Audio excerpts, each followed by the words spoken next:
Chères Frontignanaises et Frontignanais, chères Lapéradoises et Lapéradois, comme vous le savez, le 8 mars est une date symbolique importante dans la lutte pour les droits des femmes.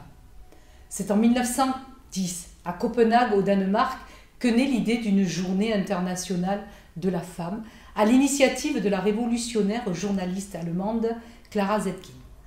Elle déclarait que les femmes de tous les pays devaient organiser tous les ans une journée des femmes qui servirait en premier lieu la lutte pour leur droit de vote. Adoptée le 8 mars 1977 par les Nations Unies, cette journée sera officiellement reconnue et célébrée en France à partir de 1982.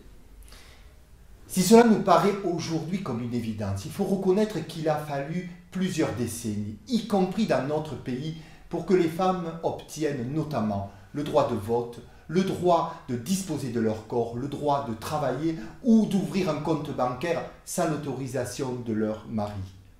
Et tant de chemin reste encore à parcourir, notamment pour l'égalité réelle salariale ou encore pour lutter contre le fléau des violences conjugales.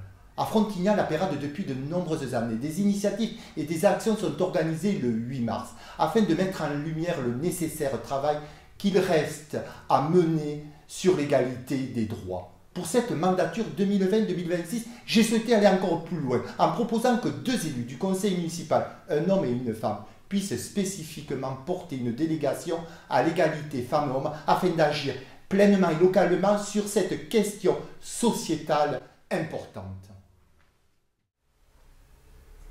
Dans ce cadre, nous menons un important travail avec les services afin d'établir un diagnostic de notre territoire et, pour le 8 mars, un travail a été mené avec les jeunes Frontignanais et Frontignanaises autour de la lutte pour le droit des femmes.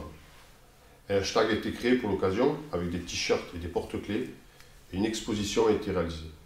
Vous pouvez la retrouver sur le site frontignan.fr.